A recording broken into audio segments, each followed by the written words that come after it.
Mais en langage très simple, je voudrais que les Sénégalais comprennent la situation. Et il était important pour nous de dresser cette situation de référence bien avant de vous présenter le nouveau référentiel le 7 octobre.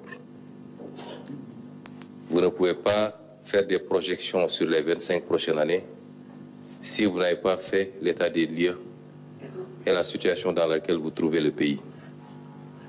C'est d'autant plus important que, en tant qu'acteurs politiques, nous avons promis aux Sénégalais. Nous avons mené une lutte politique pendant 10 courtes et longues à la fois années, qui ont été consacrées par l'élection du président Bassirou Diomaye Faye. Et nous avions promis aux Sénégalais que nous les mènerions au sommet du gratte-ciel.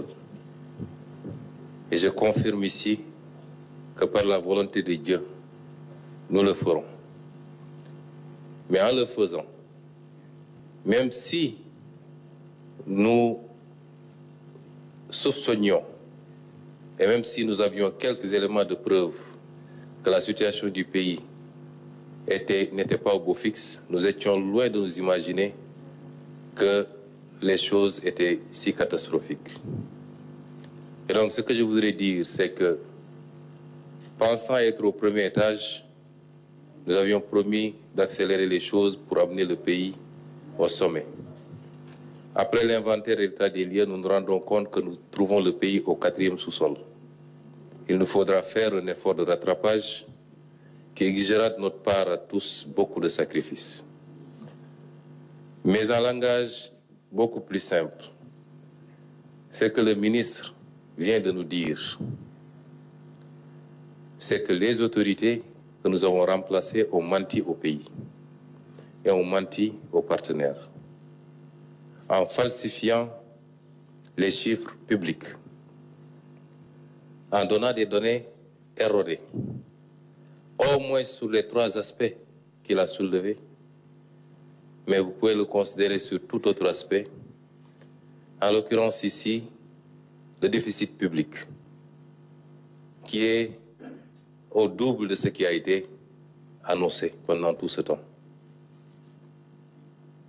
La dette publique, qui est 10 points plus élevée que ce qui a été annoncé. Et de manière constante d'ailleurs, de 2019 à 2023. L'exercice aurait pu remonter plus loin. On aurait su ici, la tendance avait pris départ un peu plus tôt, mais les 4 exercices nous suffisent pour voir à quel point le régime du président Macky Sall a menti au peuple, a menti aux partenaires, a tripatouillé les chiffres pour donner une image économique, financière et budgétaire qui n'avait rien à voir avec la réalité. C'est d'une gravité extrême. D'une extrême gravité. Sur le 3e point, il a abordé la question du surfinancement.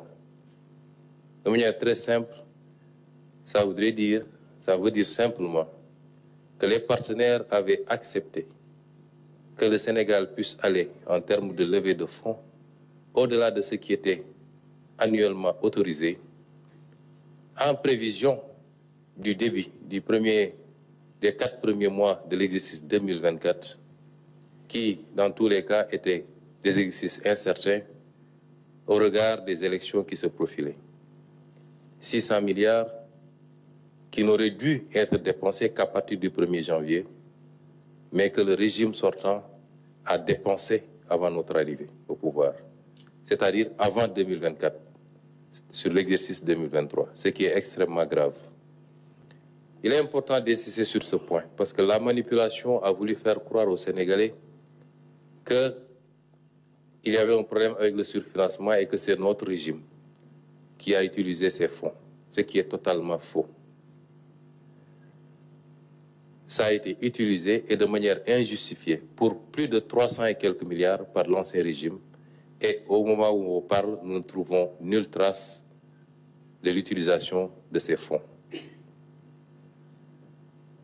Je voudrais, avant de donner la parole à Monsieur le ministre de la Justice, saluer ici le courage d'un homme, le président de la République, parce que le ministre ne l'a pas suffisamment abordé, en dehors de l'aspect misreporting, mais cet exercice auquel nous nous livrons aujourd'hui est un exercice risqué pour un État, puisqu'il peut avoir des impacts aussi bien dans nos relations avec les partenaires qu'au niveau du marché. D'autres régimes auraient préféré fermer les yeux et continuer dans la politique du bricolage et du mensonge. Quand nous avons découvert la situation, nous avons tenu des réunions en présence des ministres concernés. Des doutes subsistaient, légitimes. Et le président de la République a donné une réponse très simple. Je ne démarrerai pas ce mandat dans le mensonge, je ne le déroulerai pas dans le mensonge et je ne le terminerai pas dans le mensonge. Quelles que soient les conséquences de cette situation, je dirai la vérité au peuple sénégalais. Et je dis que Dieu aime le Sénégal.